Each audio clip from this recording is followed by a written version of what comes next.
All right, again, thank you. Thank you so much for your patience with us as we are getting set up. And again, we had some technical things in the background here, but it looks like we're good. So thank you for bearing with us as we fix those issues. Again, welcome to this workshop. If this is your first workshop with the Northeast Organic Seed Conference, welcome. If you have attended several workshops, and I hope you have, welcome back. We are so happy that you've chosen to join us for part 2 of the Plant Breeders Day, How to Source Germplasm, which will be moderated by Adrienne Shelton. This workshop is part of the 2021 Northeast Organic Seed Conference. And I do want to let everyone know, as you can tell, that this is being recorded. And I'm actually going to put up the workshop name so you could see what the name of the workshop as I'm talking. The NOFA New York Winter Conference and the Northeast Organic Seed Conference join together every 2 years. And we are participating in the 3rd collaboration, which is outstanding. Please enjoy as many workshops at this dual online conference as much as you can during the rest of this week. I have gone to several and they are marvelous. My name is Anna Muhammad. I am from Springfield, Massachusetts, and I work with NOFA Massachusetts, your sister organization. I work with community gardens and youth group here in the city of Springfield, which is actually Pecumtuck Nation. I will be assisting with some of the Zoom tech hosting duties this afternoon.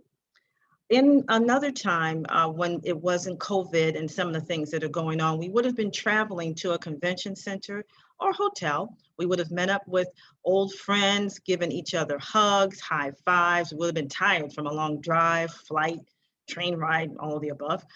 We would have had handshakes for new people that we had never met before. So even though we're in this virtual world, we're going to make as much of that same community as we possibly can. So please sit back and enjoy. But before we go on and I turn things over to our presenters, we just have a few small housekeeping things that we'd like to cover with you. Now, what you are seeing— Sorry, Anna, can I interrupt you for 1 second? Yes. I just want to mention that this is a dual language workshop, and this is also available in French. You should see a small globe icon at the bottom of your screen where you can choose the language of your choice, English or French. And once you do that, you should be able to hear this presentation in either language. And then Hugo, did you want to mention that in French as well? Oui, c'est ça, merci. Il suffit de cliquer sur le globe en bas de votre écran pour choisir votre langue, français ou anglais.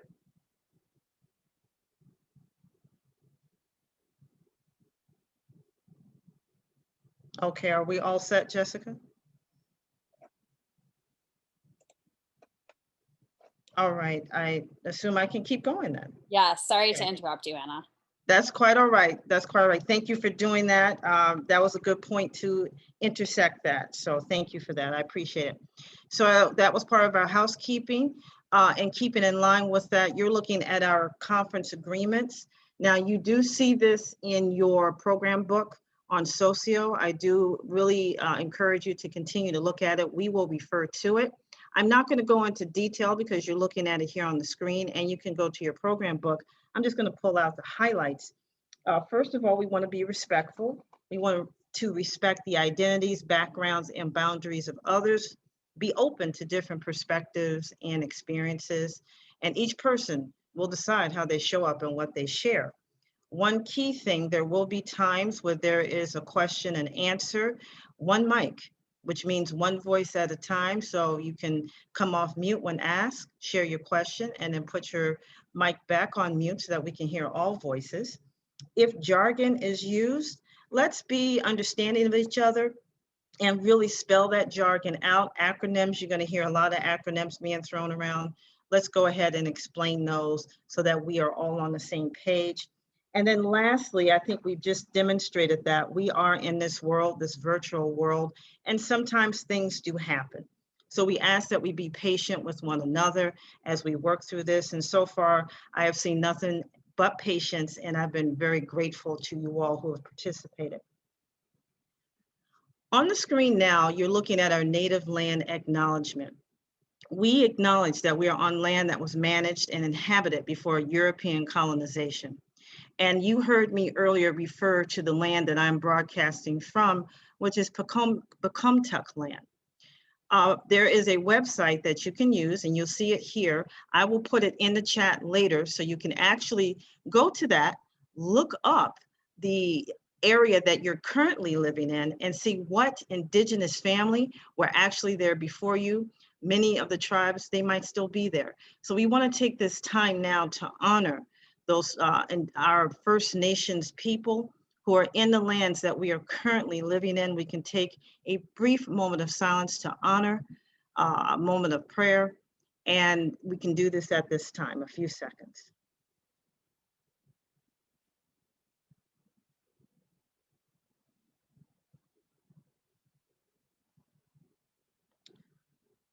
Thank you to all that participated in that and paying homage to our Indigenous family. We also want to offer the resources of the In Living Color virtual BIPOC space. And BIPOC means Black, Indigenous, People of Color. The In Living Color virtual team, they've been offering support during the conference.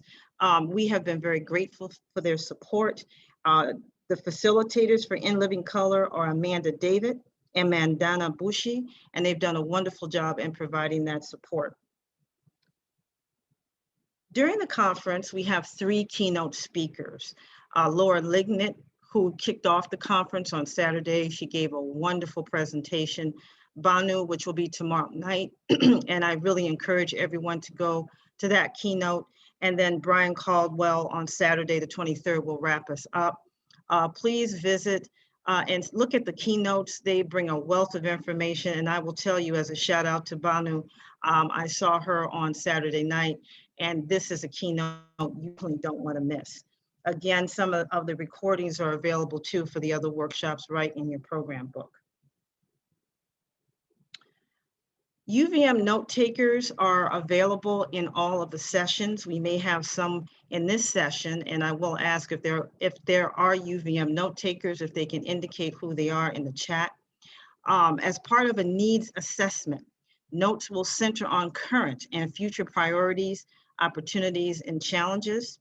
Notes will not include any personal or identifiable information, and this information will be compiled into a narrative in the coming months that will be open for public comment and feedback from the Northeast Seed community. On Sunday, January 24th, this will lead into our Needs Assessment Day. We're asking everyone to join us for a day dedicated to supporting the Northeast Organic Seed System and all its diverse participants. This is in collaboration with conference planners and the University of Vermont. The needs assessment will help identify strengths and challenges and brainstorm steps necessary to build resilience in the region. That will be hosted by Hannah Tragus and Jackie Pilati. The schedule on the 24th, you see session 1, 2, and 3 at those times. This is a free session. I will include in the chat once I finish the website that you can go to actually register for this. Just a few things to wrap up. We did have a few free sessions, and we do know and understand that many would like to attend this conference but may not have had the means. We are hopeful that folks got a chance to benefit from the OREI grant-supported scholarships for the SEED conference and the University of Vermont. We are so happy to also offer a selection of free workshops that will be accessible to everyone. And again, that will be included in the link that I'll provide so you can get to the needs assessment and those free workshops. So at this point, I'm done with my information to get us started. I will now turn the workshop over to Adrienne, and then she could take us the rest of the way. So Adrienne, it is all yours. Great, thank you, Anna. And welcome everyone. My name is Adrienne Shelton. I live in Vermont on Abenaki land, and I'm really looking forward to this this workshop. Hopefully a lot of you were able to join us this morning for the first part of the day. And I think that Richard ended the meeting this morning with a nice way to think about, I think, how a lot of us feel about plant breeding, and that is that you can become addicted to plant breeding. And so the idea of this session is to sort of explore the next steps after, for those of you that are already addicted, or for those that are maybe wanting to explore this area a little bit more. How do you find material to work with? How do you get started once you have an idea in mind? And we have 3 fantastic presenters today to share their knowledge and their experience. We're going to hear from Laurie McKenzie, who is on the research and education team at the Organic Seed Alliance. She's been working there for probably 8 years or so now, at least, if that number is right, Laurie, and worked on many participatory breeding projects in a wide range of crops, from purple sprouting broccoli to sweet corn to carrots and a whole host of others. After Laurie, we'll hear from Lindsay Wyatt, who is the cucurbit breeder at Johnny's Selected Seed in Maine. And Lindsay also worked on cucurbits as part of her her graduate work at Cornell. So she's been working in this crop for about a decade or more now. And then we also have Nate Kleinman from the Experimental Farm Network.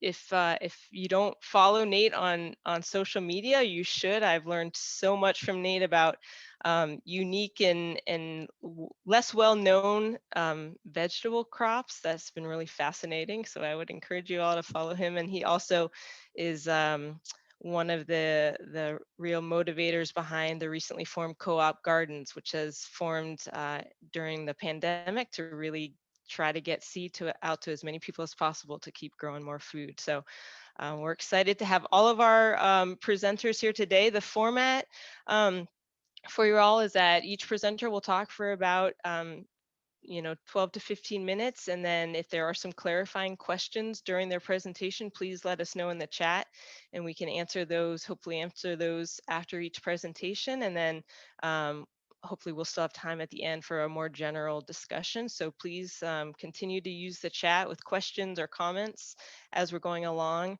Heron will be keeping an eye on the chat for us. And I also, before we get started, I just want to thank a couple people, certainly NOFA New York for helping, for allowing us to collaborate with them with the Seed Conference. I'd like to give a little shout out, especially to Heron, because he's really done just a monumental amount of work shepherding this process and putting together the lineup that we have. And then also thank you very much to our translators who are doing a fantastic job of making sure that we can all understand in our native language, if possible, the presentation. So thank you all. And with that, we will start with the first presentation. Laurie, if you can take it away. All right. Hello, everyone. Anna's going to load up my slides for us, and I'm so happy to be here with you all this morning. Thank you for making the time, and thank you to all of you over there on the east side inviting me to be with you today. I am out here on the other side in Washington State on the Olympic Peninsula, and as Adrienne said, I work for Organic Seed Alliance. And I'm a part of our research and education team. I run our research farm here in Washington and participate in a lot of our collaborative breeding work and trialing work. I'm gonna kind of give a general overview and some terminology to start us off. And I noticed that we have a lot of expertise with us here today in our Zoom meeting. So I'm excited for all of us to share our knowledge today. So this is a fun photo from Frank Morton from years and years ago. I got my start in seeds working with Frank Morton and Wild Garden Seeds. And this photo is affectionately referred to as Hell's Half Acre. This was when back in the early 2000s when Frank was kind of just getting started on some of what are now his staple varieties. But this is a half acre where he planted out everything he had, all the varieties of lettuce he had, and he sprayed it with inoculation of every disease that he could get his hands on that affected lettuce in the Northwest. And so this was his selection opportunity to really start some really robust breeding work. So it's kind of a fun photo. It's a beautiful photo, and it was an interesting endeavor to start us off. So Anna, let's go to the next slide. So a lot of these terms, maybe even all of them, are going to be very familiar to all of you, but I just want to make sure that we all are on the same page with our terminology. You're not going to hear all of these terms today, but I think they're all important and relevant to the conversation, and I'm sure they're going to come up for you at some point. So germplasm being the biggest, broadest term. It's basically living tissue from which new plants can be grown. And of course, this can be seeds or parts of a plant. And that germplasm contains the information for all of the genetic makeup and the valuable natural resource of plant diversity. So a land race, now we're going to kind of start diving down into that. A land race is a genetically and physically diverse collection of domesticated plant species that has adapted over time to the region and natural and cultural environment that it exists. We often think of these as not varieties or cultivated varieties so much as more of a culturally stewarded and an important staple. Anna, go ahead. Open pollinated and hybrid are two of the keystone terms, of course. An open pollinated variety is one that where plants and flowers openly share pollen with each other. And if you save seed from an open pollinated variety, it will grow true to type. A hybrid, sometimes denoted as an F1, that's a variety that has been produced from a controlled cross between two genetically distinct and most often very uniform parents. You can save seed from most hybrids and it will grow, but it will not grow true to type. You'll just get a lot of diversity and potentially the beginning of a breeding project. Go ahead, Anna. Here's one more step down in the deep dive, the phenotype. The phenotype of a plant is what you see, and it's a combination of the genotype and the environment and their interaction. The genotype being the genetic makeup of the plant. That's some of those traits you can see and some of them you can't. And then F1, F2, F3, any abbreviation that has that big F and a number is an abbreviation for filial. And that is just indicating the generation after a cross. So an F1 is the first generation, F2, second generation, F3, third generation. And then not everything you see will be passed on to the progeny or the next generation. This photo here, this is me with a cabbage plant that's got 3 siliques that you can see, which I don't know whether that was genetic to the variety I was working with or whether that was a result of the environment and the year. My suspicion is that it's more of an environmental effect. So that's the kind of thing where wouldn't that be great if it was passed on? That would be great for robust and high yielding seed production, but I couldn't be sure that that was actually something that would be passed on. Anna? Going a little bit deeper, the gene is the unit of inheritance that controls a given trait.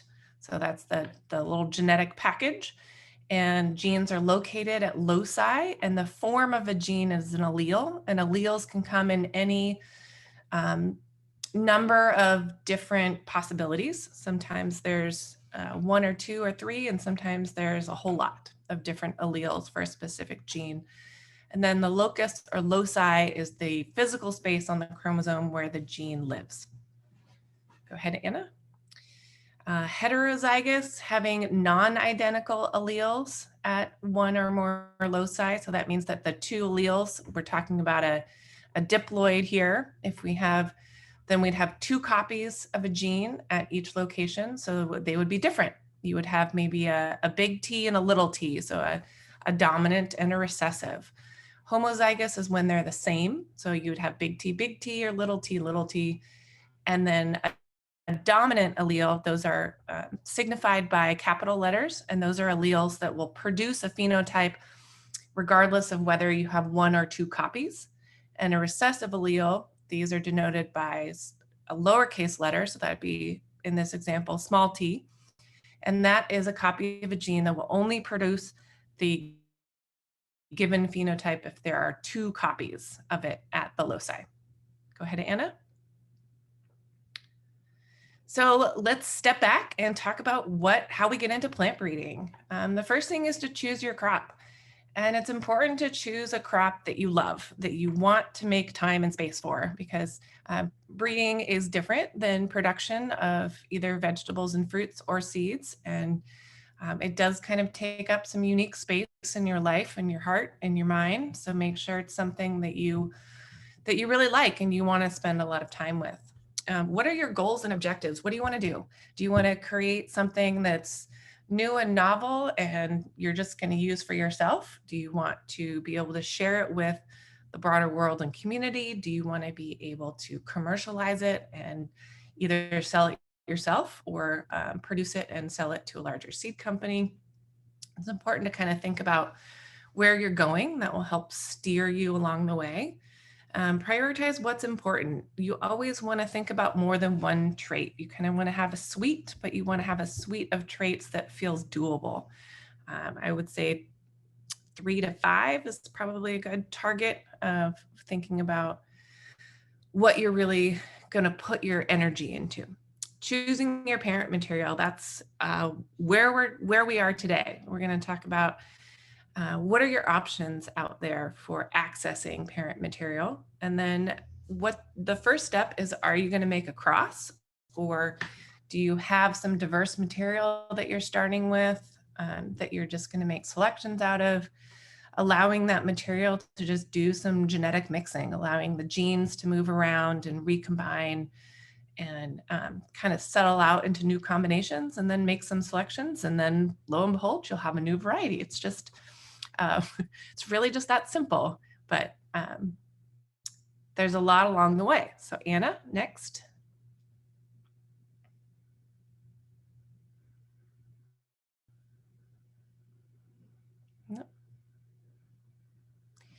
So some more considerations to think of.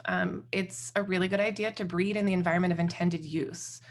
So you want to, if you're trying to create a variety that does really well in a hot and humid environment, make sure you make your selections and grow your plants out in a hot and humid environment.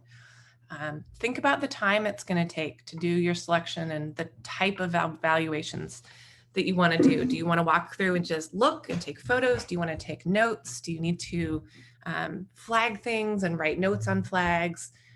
Just consider what that might look like. Also consider your isolation and space needs. Do you need to grow out a lot of plants? Are you working with something that's cross-pollinated and strongly cross-pollinated where you need to maintain larger populations, or something that's strongly self-pollinated and you maybe don't need to have such large populations, or something in between? Think about weedy relatives that might be compatible. Resources, who are your mentors? What are your other field or farm or garden duties during the season, especially when you're going to need a lot of attention and maybe time to make your selections? I mentioned this just before, qualitative versus quantitative evaluations. Are you going to go out and just kind of do descriptive evaluations, or do you actually want to measure and weigh and get some hard numbers? And then broad versus specific adaptation. So broad adaptation being this new variety could be grown over a wide range of varying environments, versus specific adaptation where you're working more towards a certain microclimate or a smaller set of environmental parameters for performance. Go ahead, Anna.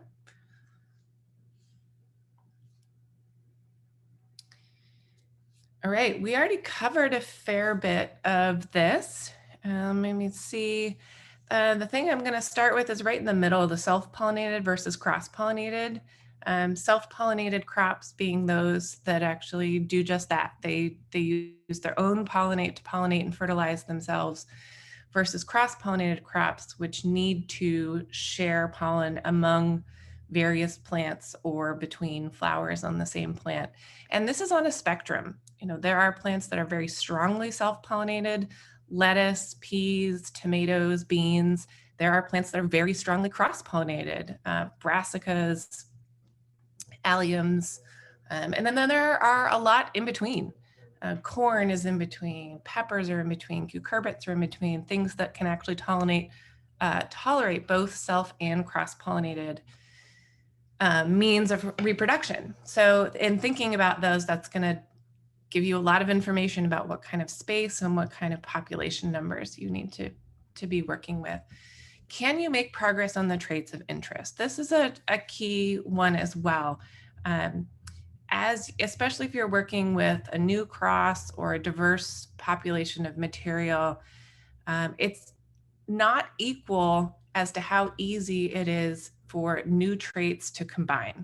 Sometimes traits are very difficult to get together on chromosomes or across chromosomes, and sometimes progress is extremely difficult. Sometimes it's much easier. And that plays into, are you trying to work with single gene traits? So a trait, often color is a good single gene trait, where if you see it and you can select for it, you can select for it very easily. Polygenic traits are often more complex. That means there are multiple genes that contribute to the trait. This is often things like yield, salt tolerance, abiotic and biotic stress tolerance. Annual versus biennial will tell you a lot about whether, how much time you're going to be dedicating, and also help you figure out where in your field you're going to do this. All right, next slide, Anna.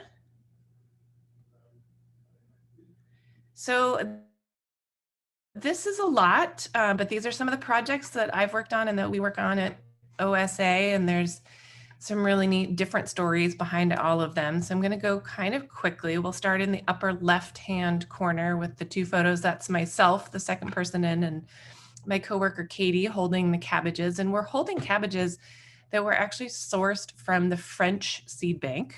My coworker Michaela Colley is doing an international PhD and connected with some cabbage farmers in the Netherlands and some other international farmers, and we got access to this germplasm from the French seed bank. So that was really fun. We're still working with that. We're still trying to figure out what we want to do with it, but we're going to talk about the US seed bank, but there are also international seed banks.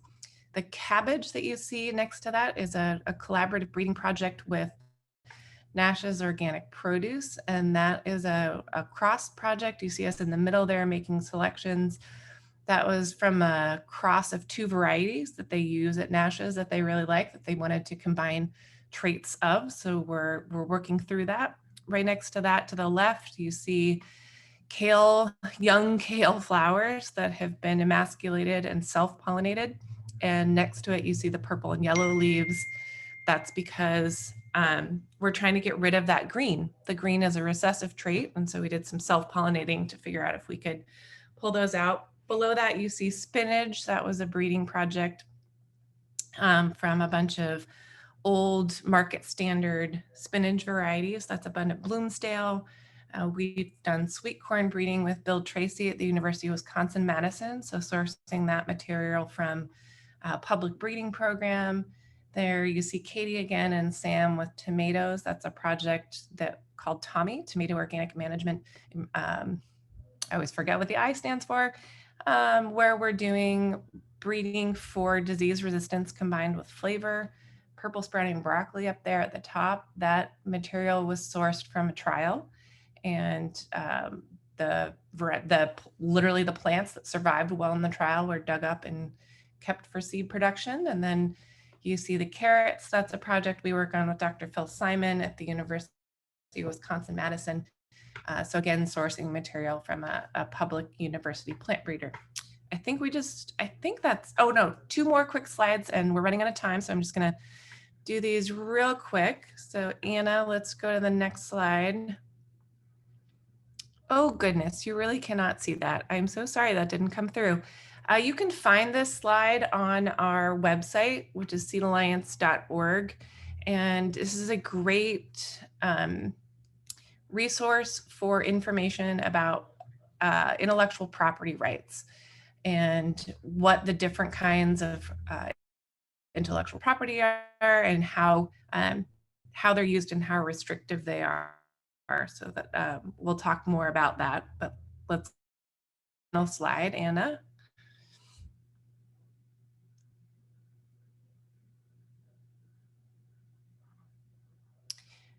This is just something that is in the very beginning stages, but I wanted to let you all know that OSA reaching out and working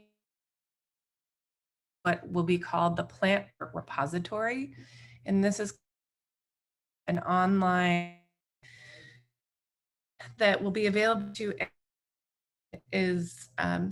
will serve as a place for germplasm, varieties, and public material to help establish these varieties and germplasm in the public good.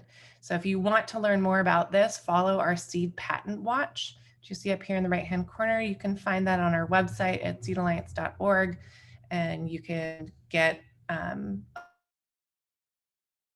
happening in the development. Forward to our discussion after. Much. Thank you, Laurie. Heron, are there any quick questions in the chat before we move on to the next presentation? No questions per se. I want to just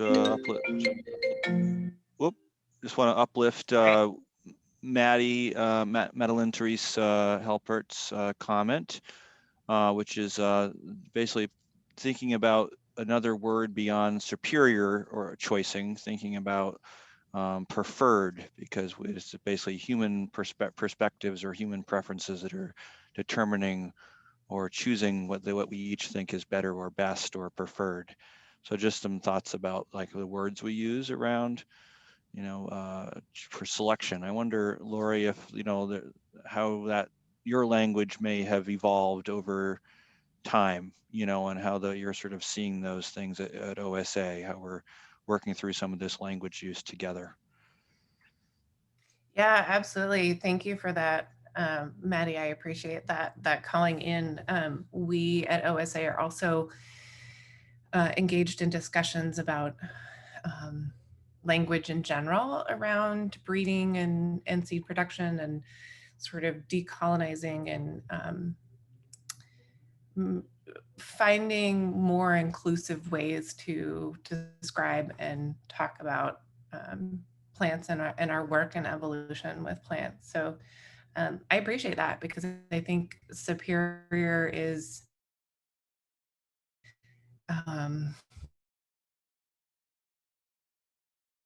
because it really is it's all about and inclusion. So thank you for that. Thank you.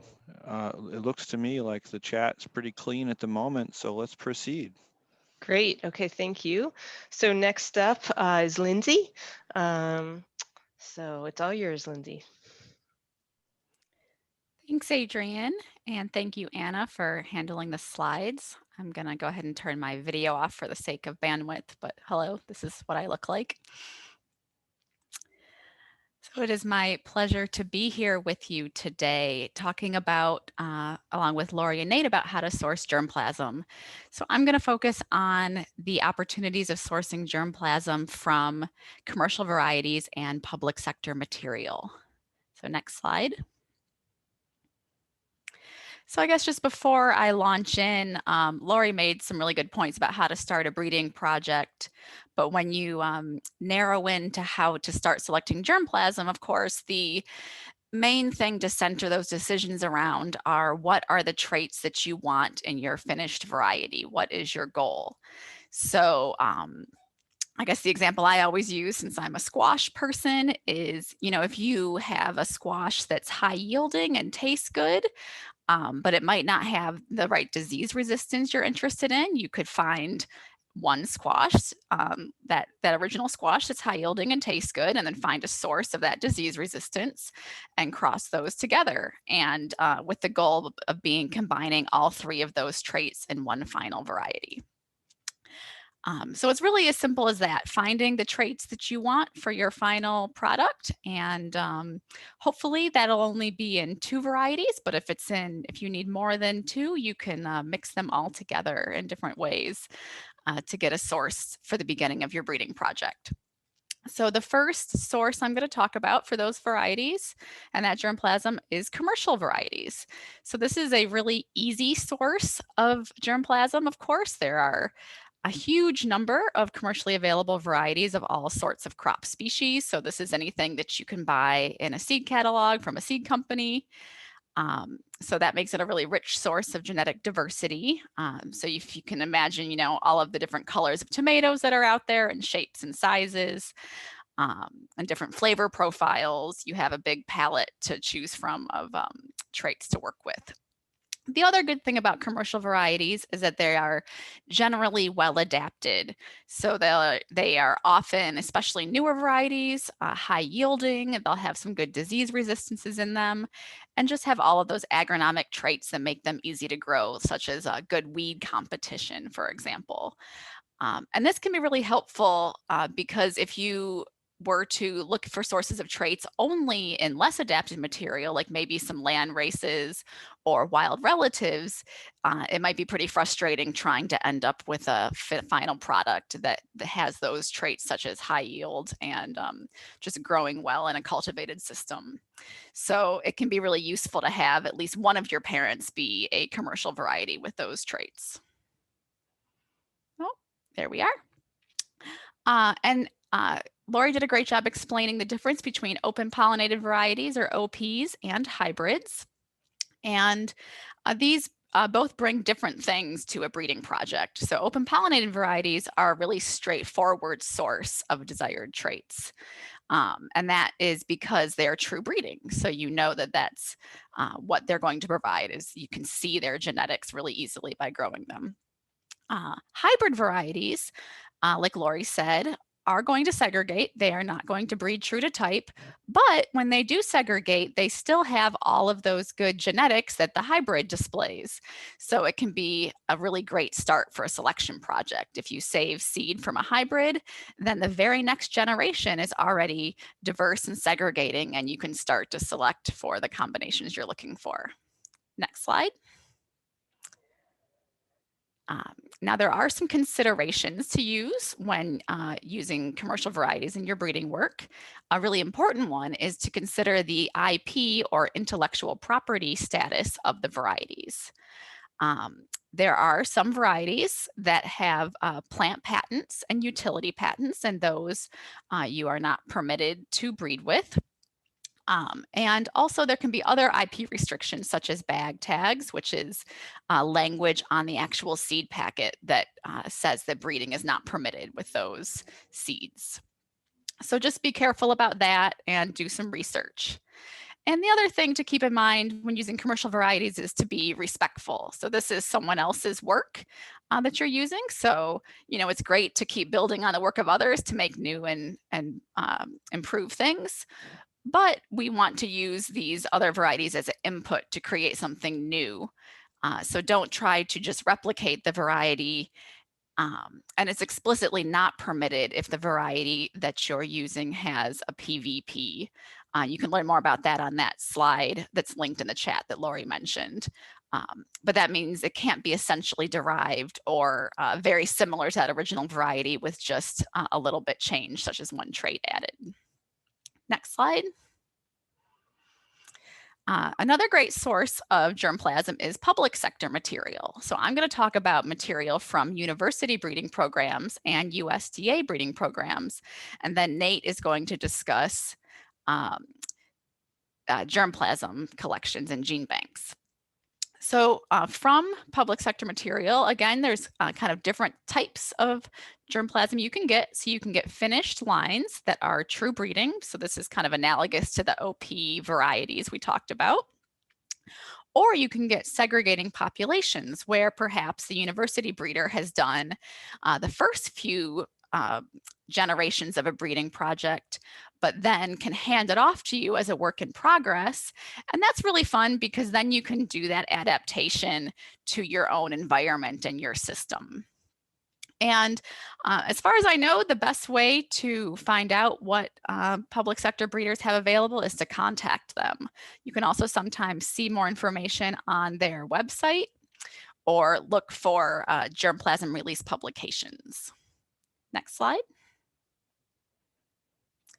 There are some really great advantages of public sector material. And one of the biggest ones is that public breeders often are able, because of things like grant funding and sustained university support, they're able to do what's called pre-breeding, which is moving new and exciting traits from things like wild relatives into more adapted materials. So for example, one that's near and dear to me is moving the powdery mildew resistance gene in squash from a wild relative of domesticated squash into the main species that we grow today, which was a very long and laborious process that happened at Cornell University. And so this is great because that's not work that a lot of breeders are easily able to do at small companies, such as the one I work at Johnny Selected Seeds, or farmer breeders. So it's really fantastic that we have the innovative breeders in the public sector doing that work. It's also really nice to be able to get finished parent lines from public breeders. Especially, I don't know if any of you are interested in breeding hybrids, but that's what I do in my job mostly. And so you can get finished parent lines from university breeders, for example, and then combine it with a parent line from your breeding program, and then you have a new product. And I really appreciate the straightforward IP process of using public sector material. It's nice when things are really well laid out and you don't have to worry about searching for patents and worrying about the provenance of your material. Next slide.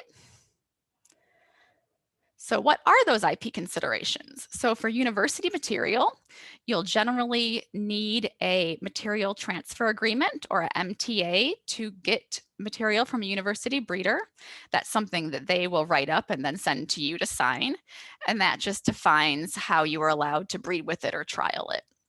If you then decide to finish a variety and sell it or commercialize it, with that material, you would get a license from the university. So that's a contract that has terms of how that commercialization can work. And one of the most important pieces of that is a royalty agreement. So the standard royalty rates are listed here. But generally, if you have a line that you're selling that's 100% derived from licensed material, you would pay 10% of sales. And then it kind of scales downward from there. And I think this is a really fantastic system because it makes for a really mutually beneficial relationship where seed companies and other breeders can benefit from all of the great work going on at universities, and then they can pay those universities back by giving them money towards their continued breeding work. And this process does vary a bit by institution, but normally you'll work with like the tech transfer office of the university. And one important note is we think it's really important to give credit to the breeder, the university breeder, when using their work.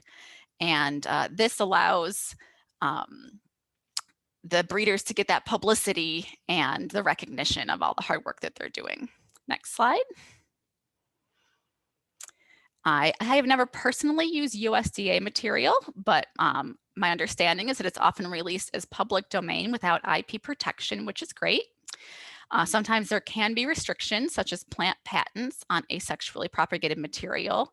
And if it hasn't been officially released, you may still need an MTA. Next slide. There are also some other sources listed here. This might be a little bit more of an advanced germplasm source, but if you are interested in material that a seed company has that is, for example, patent protected, you can ask them for a licensing agreement where you would use that trait and pay them royalties. There are also a lot of great material available from independent breeders, such as parent lines and segregating populations. And that really depends on the breeder, how they want to release that, but it can be via license as public domain or via the open source seed initiative, for examples. Next slide. So just in summary, when in doubt, don't use it, or even better, ask first. And just be sure to maintain the integrity of your breeding program. Be aware of where your germplasm is coming from, even if it's from another breeder or seed saver. Ask them where they got it. Give breeders credit when you use their material. And if you're using things that require royalties, be sure to pay them. Next slide. So I'm just going to end with a few quick examples of how this process has happened at Johnny's. There's more information on our website if you're interested. But Racer Pumpkin is a hybrid that has one parent line that came directly from Dr. Brent Loy at the University of New Hampshire. And it was crossed with a parent line from farmer Marvin Rhodes. So simple as that. Then Rob Johnston, our founder, added the PMR gene that came from Cornell, that powdery mildew resistance gene, into the UNH parent line. And then again, crossed that line with that parent line from Marvin Rhodes. And then we got Racer Plus Pumpkin. Next slide. And then my other example is a little bit newer, but we have a Valentine tomato. And this is another great example of really good pre-breeding work coming out of university, where Dr. Majid Foulad at Penn State took wild tomatoes and moved from them a high lycopene trait into more adapted cultivated tomato types. And so Valentine combines one of his high lycopene breeding lines with Johnny's genetics. Next slide. So with that, I'd just like to thank Dr. Claire Luby for providing me with some information on IP restrictions and considerations. And thank you very much.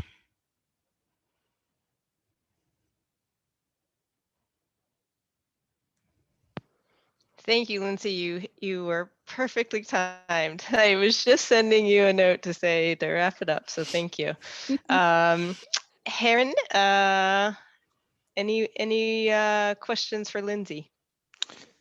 Well, more of an overall question, and maybe folks, and we can hold this to the end, but if anyone has an answer now, great. Some questions about how easy it's been for others to source, or Lindsay, to source commercial seed from outside the US. How easy is it? Is there paperwork involved? Specifically, this question is related to some new American and refugee farmers who are looking to source seed from whence they came and trying to figure out how to negotiate that process. But maybe some of us have an answer. And if folks want to put something in the chat, that's good too. So I'm just putting it out there. There's a question. Go ahead. Yep, go ahead.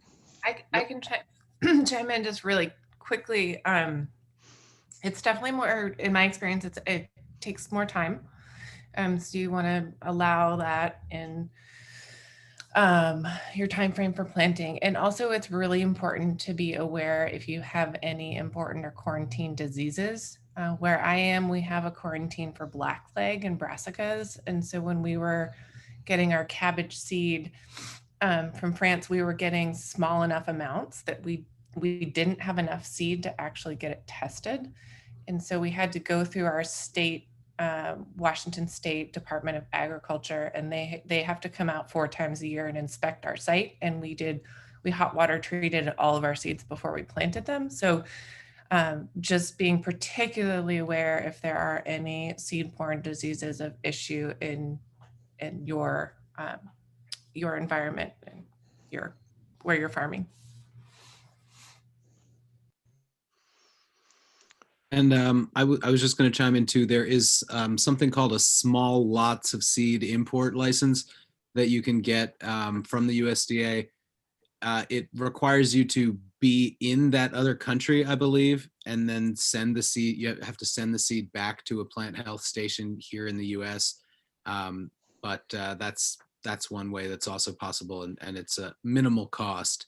You can also often pay for a phytosanitary certificate from, there's a few companies abroad you might find that are willing to go through that process, but that's much more expensive. Another way I've found is that sometimes there's researchers who are doing work on that crop, and they may already have contacts in various countries and may already have the pathways to bring those seeds forward.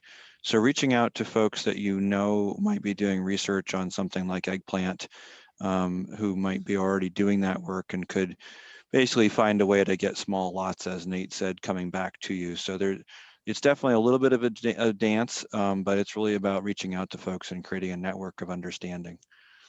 There is a question about how does IP, I think is what Lee is asking, how does this, which I think is IP, apply to seed libraries and seed exchanges, especially where folks don't always know where the seed comes from when they take. Does anyone have any thoughts about that? Is that an issue of concern? I think it depends on the person and your level of risk tolerance. As someone who's working at a seed company, I generally do not get seeds from seed exchanges, just because I want to be really careful about where everything is being sourced, and need to be able to show where things are from to make sure it's all on the up and up. But I think it kind of depends. If you're breeding something for your own personal use, I think that can be a little bit different. Yeah, that's a good answer. And I would ahead. also share that there are a number of online resources. I noticed, Heron, you put one in the chat for doing research to find out if there are any intellectual property restrictions on a variety. So, part of it also, if you want to breed with something, you need to do some of your own research and make sure that that's material that's appropriate to be using. Yes, that was Hugo. Thank you, Hugo, for putting that in. Much appreciated. It looks good to me in the chat. Let's move on to Nate, and we'll save some of these questions if there are any for later. Great. You're up, Nate. All right. Thanks, everybody. I was just going to add also that you may find that some of the varieties you're looking for are already in this country, in the US government seed bank, which I'm going to talk about. So let me just share my screen here. And we'll get started. I'm going to try and do presenter view. Does that look good? Yes, we can see it. Okay, great. Cool. So yeah, I'm going to talk about how to access breeding stock through gene banks, and then also discuss some of the ethical considerations of using this material. All right. So this is actually a Russian soybean collection, an example of kind of an old school looking gene bank. I'm going to mention quite a few collections that exist around the world, and there are many, many, many more. And many of these are accessible to people in North America. Many of these gene banks are happy to send seeds abroad. They have certain bureaucratic procedures, but most of this talk I'm going to focus on the U.S. government collection and some of the practicalities of how to get some seeds out of it. But this is one of the world's great seed banks is called IPK Gottersleben in Germany. They have a great site in English. ICARDA has is a I'm going to botch what all of those numbers, what all of those letters stand for, but I believe it's the dry areas. It's crops. Yeah. Oh, there it is. International. I lost it, but it's basically arid land crops, and that is that's another great international collection. CGIAR has one of the world's greatest bean collections down in Colombia, and they have their site is working on the English part is under construction right now, but if your Spanish is okay, you can probably get seeds from them right now. And let's see. And then there's some non-governmental seed collections as well. Seed Savers Exchange is one of the biggest and best known in this country. They have a person-to-person exchange that is a great way to access seed, and then they also have their own collection with about, I think, 30,000 varieties of mostly heirlooms. That's a really great resource. If you were in one of the talks at the talk at 2 o'clock yesterday, you heard me mention this Nanticoke squash, which I neglected to mention. I got the seeds originally from the Seed Savers Exchange vault, and they had gotten those seeds decades earlier from the Abundant Life Foundation, which no longer exists and pretty much morphed into the Organic Seed Alliance. And that I told the story of rematriating, returning those seeds to the Nanticoke people from whom they originally came.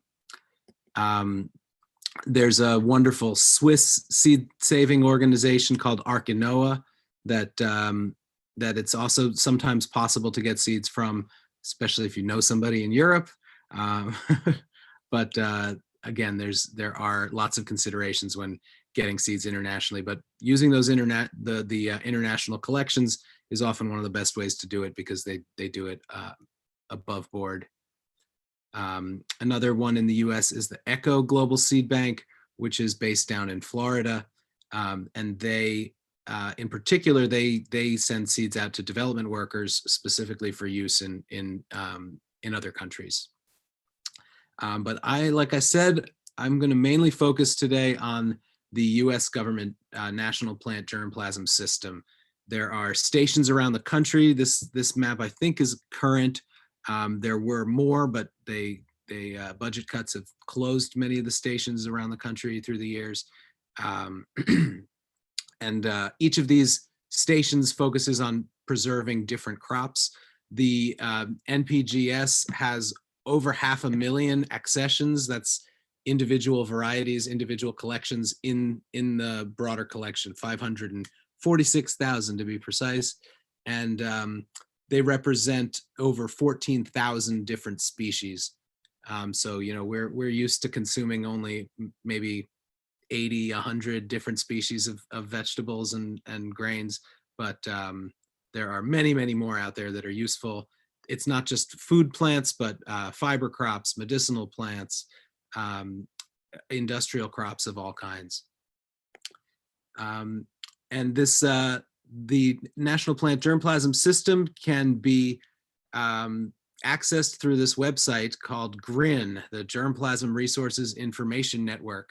And they've recently redesigned the page. I'm still figuring out how to get around it, but I'm going to lead you through a couple of examples to demonstrate how it can be done and what kind of utility it can have. So the first thing you have to do is you have to select the plant germplasm in the middle. Animal and microbial germplasm are the other choices. So if you are looking for livestock or microbes for making cheese or who knows what else, you can also use it for that. But I've only ever used it for plant germplasm. Once you click on that, you get to a page that looks like this, and this is where you can start searching. So the easiest way to start is to do a simple search, and in consideration of the fact that this conference would have taken place in Saratoga Springs, I just typed Saratoga Springs in there to see what would come up. I like to do that when I do these talks. There were 6 accessions from Saratoga that had Saratoga Springs in the description somewhere. Only the top 3 were actually from there. So I clicked on the 3rd one, which is a Helianthus tuberosus, a Jerusalem artichoke. And that gets you to this page. This all used to be on one page, but now they've made these different tabs up at the top. So this is the summary page, tells you where it was collected roughly, when it had the PI assigned, when it was received by the National Plant Germplasm System, which location it's maintained at, whether it's wild, and what form it was received in, whether it's seed or rhizome or whatever. You click on the passport, and then there's that tab gives you much more data on where it was collected and when. And then there's often a little narrative section there. You can see the names of the people who collected this. Plants growing across from Turning Point Country Store in roadside ditch at edge of woods in moist sand. Plant small, 1.5 to 1.8 meters tall, tubers red. The taxonomy tab gives you some more information about the species itself, including various names for it. And then there's lots of names in other countries. You know that if a plant has a lot of names, it means it's particularly useful. The more names, the more useful the plant. And then down at the bottom, there's this stock language is the distribution policy. So if you're wondering whether you qualify to receive seeds, the short answer is you do. If you're planning to do anything with it for research, breeding, education, or it now says repatriation is a priority. We generally use rematriation as the word these days, but at least the government is talking about it. I think that's a plus. But you can see it's distributed to scientists, educators, producers, and other bona fide research and education entities. I started receiving seeds before I had a nonprofit, when I was just really just an amateur doing this. In many ways, I still feel like I am. So the last tab there is observations. And this is for the plant breeder, this is really the most useful tab. In the case of this Jerusalem artichoke, a lot of what has been studied before and is included in this tab is about the characteristics of the seed. And that's really just because it's in the sunflower family, and most sunflowers, people are interested in the seed. So this was put into studies, even though most people are interested in Jerusalem artichoke for the tubers. But you can see it does things like the 100 seed weight down at the bottom. That's the weight in grams of 100 seeds. So if you are, depending on what crop you're looking for, if you want large seeds, that's a really important metric. And then all you have to do is click that little shopping cart, and it adds that accession to your cart. And then eventually a packet of seeds will come in the mail at no cost to you. This is a fava bean I scrawled on it from the Damascus Bazaar in Syria, a landrace. This is a sunflower from Iran called Aftabgardan. And then this was an oilseed brassica of unknown species from Gujarat. All sorts of random things like that are out there. But if you really want to dive in and find something more specific, rather than just putting a geographical name in, you click that in the top bar there, the word descriptors. And that's how you dive into these observations much more deeply. So the example I chose to talk about today is a soybean. So I've selected soybeans, and then this is the page that comes up. And it basically gives you all of the descriptors that have been studied before for these soybeans. So you might want a particular kind of amino acid, or you might want to know the protein content of the soybean, or the oil content. You might want disease descriptors or phenological descriptors. You might want to know, you might want very tall or very short soybeans. The diseases, the soybeans are obviously one of the world's most widely grown crops. So they've been studied for a whole range of diseases. If you want ones that are resistant to a particular disease or multiple diseases, you can click these descriptors and try and find one that meets your specifications. Same thing with insects, color, seed size, all of these things. If you only want ones that have a picture, you can click the image box there. Or if you want ones that are high yielding. So I clicked on this P34. P34 is a protein in soybeans, and it's considered the main allergen in soybeans. P stands for protein. It's a particular kind of protein, and almost every soybean in the government's collection has a high amount of this allergen, which is why so many people are allergic to soy. But when you click on it, and then you go down to select descriptor values, you want to click low or null for P34. You want to make sure that you change that any bar above to equal to, and then this is what you get. 9 accessions in the government's collection that are low or null for this allergen protein.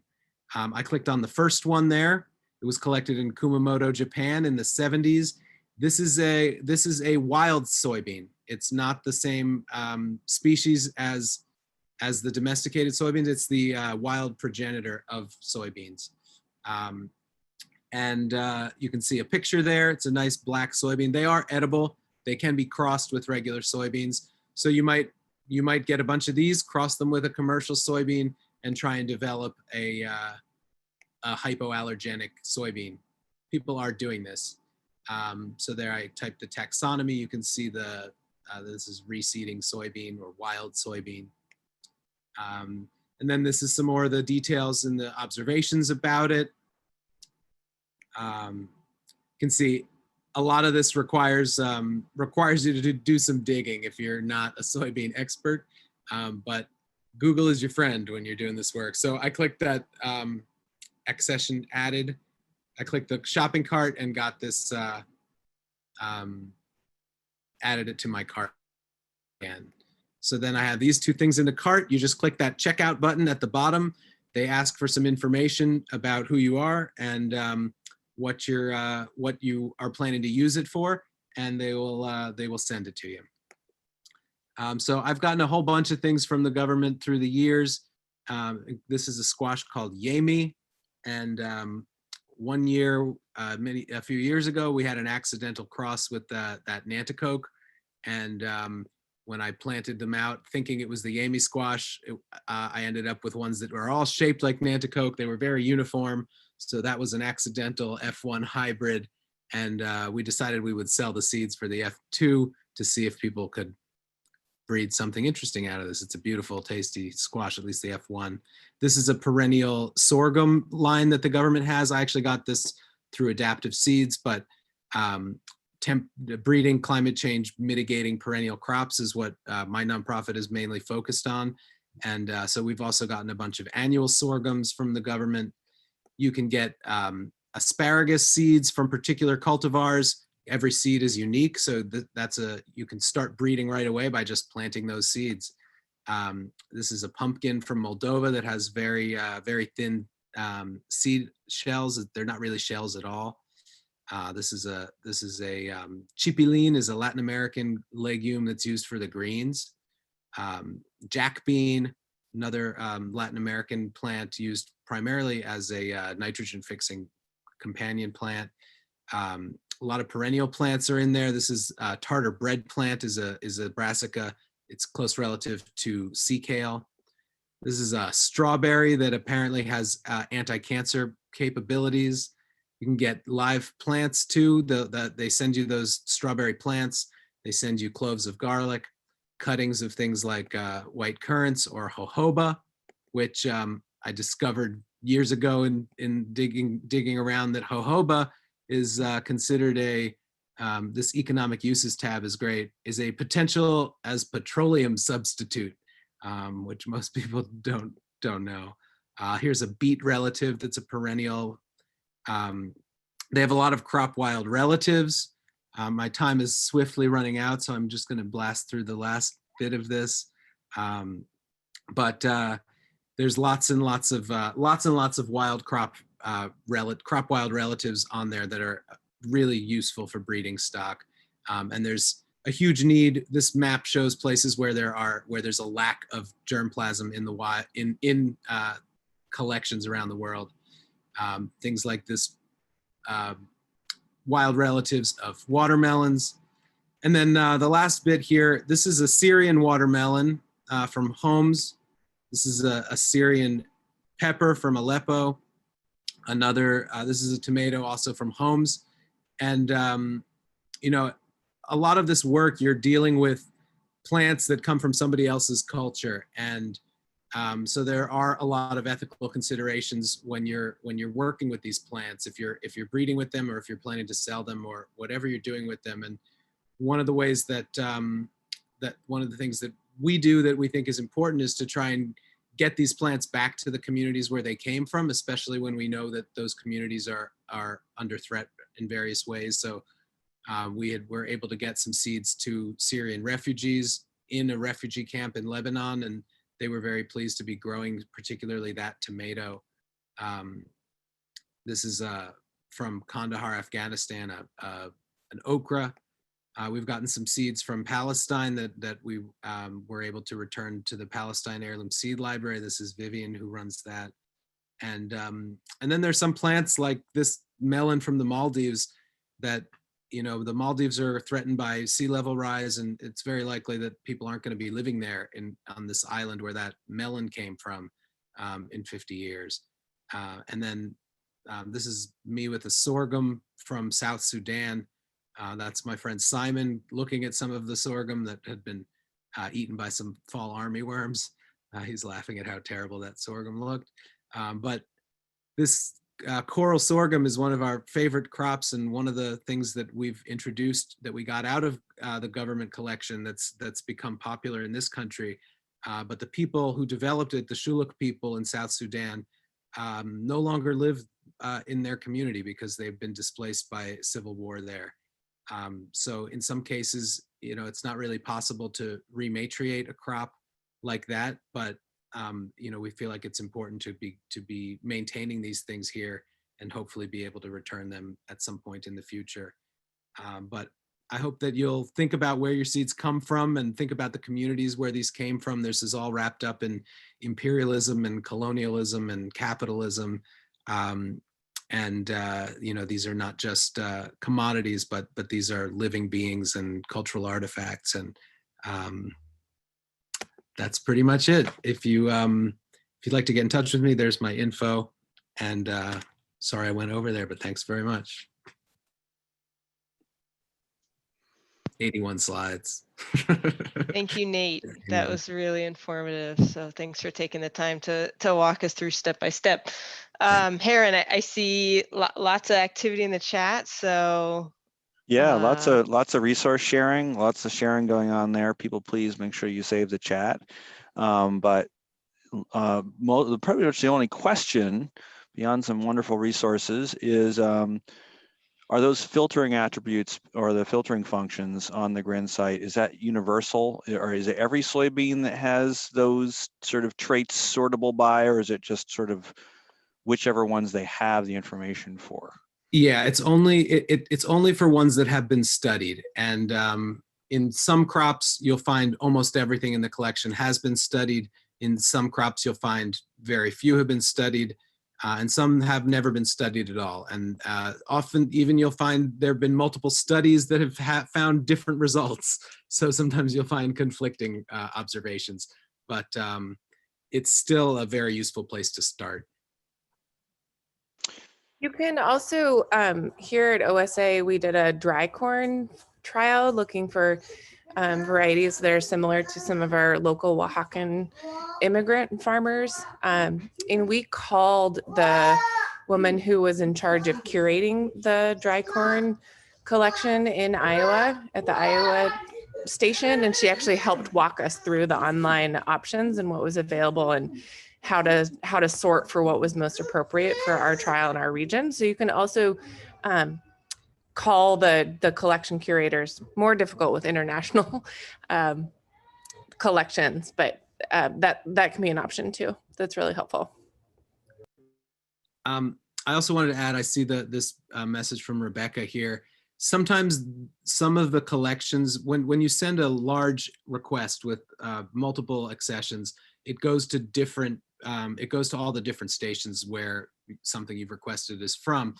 And they may, you know, some of them are more stringent, and they're going to send you something that says, hey, like just a stock letter that says, we don't send seeds for home use, get commercial varieties basically, but they do it in a few paragraphs.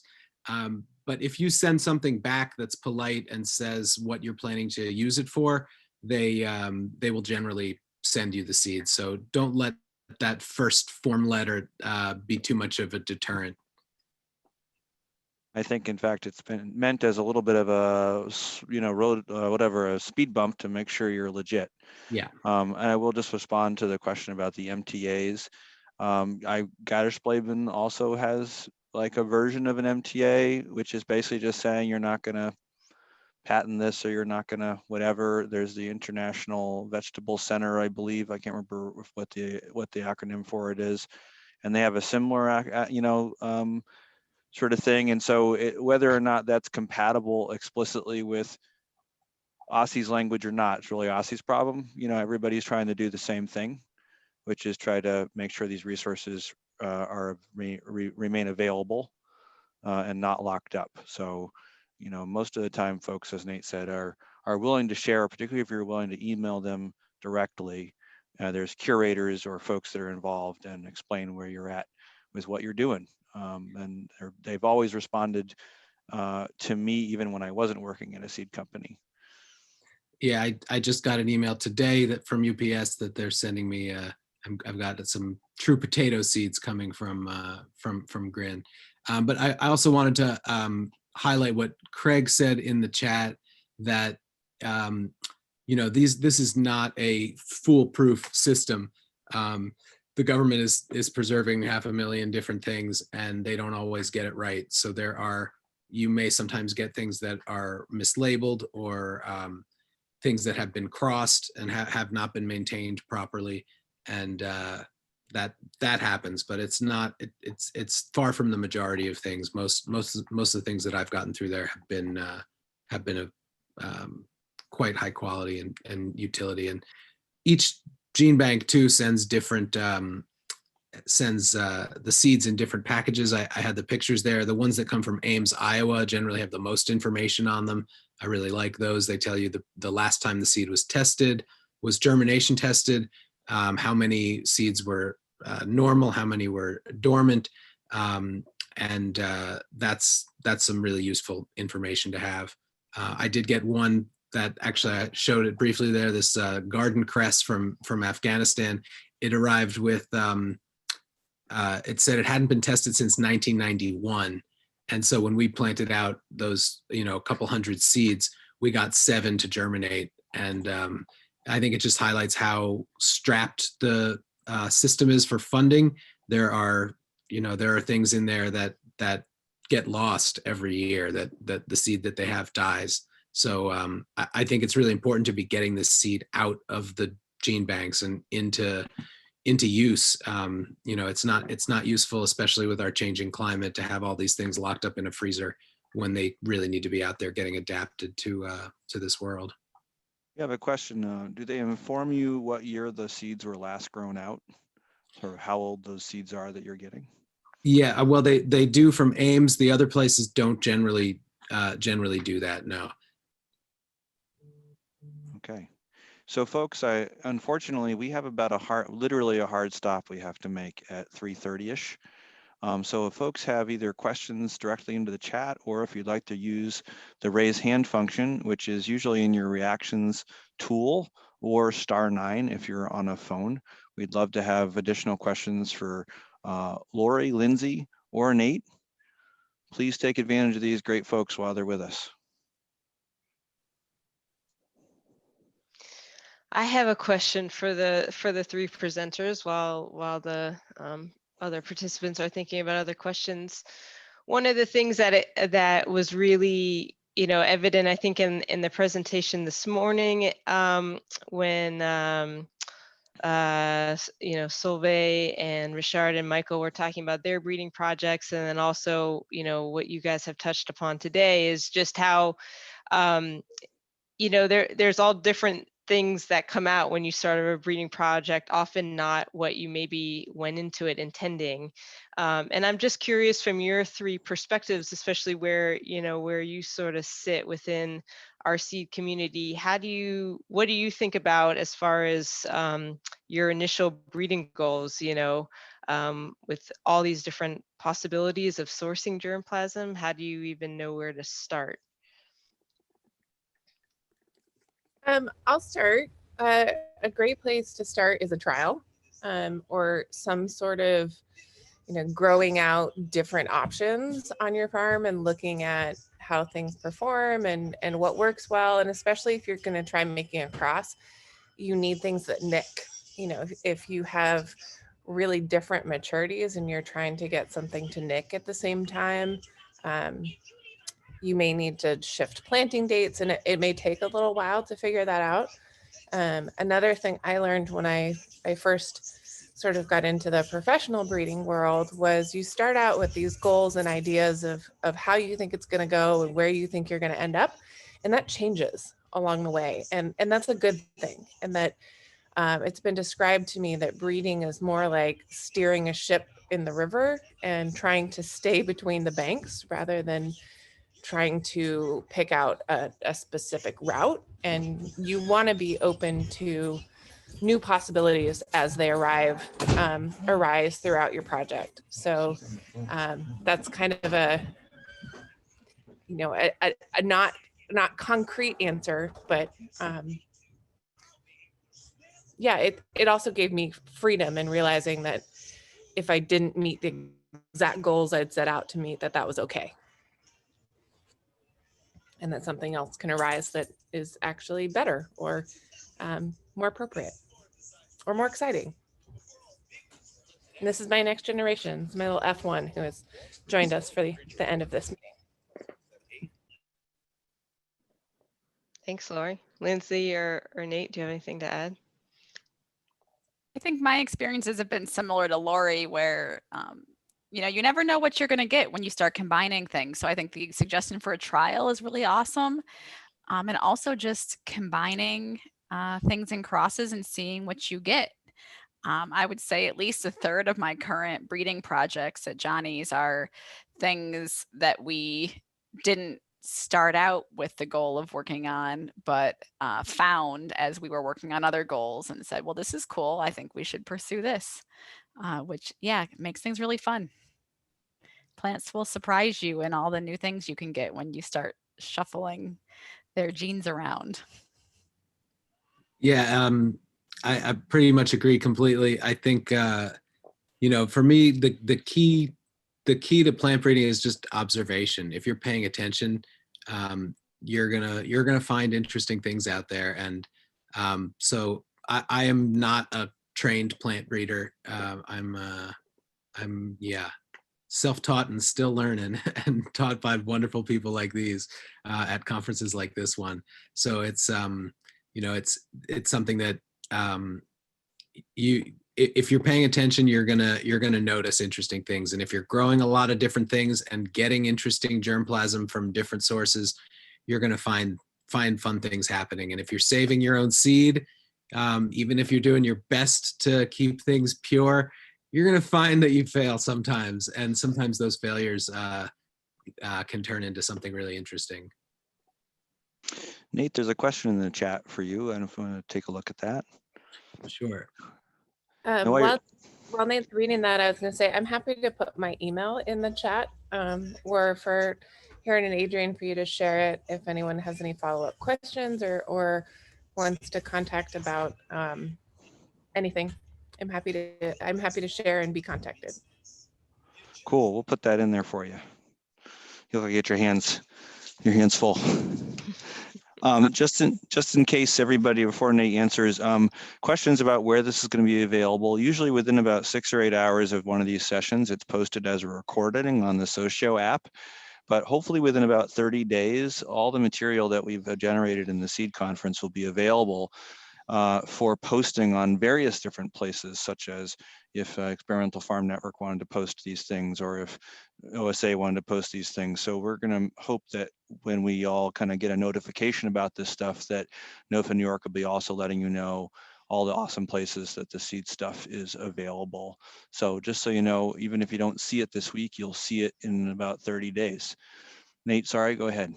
Sure. So the question about growing as perennials crops that are typically grown as annuals, and plant breeders discouraging that kind of work because in their experience diseases build up over multiple seasons, and you end up with something that is not really very useful.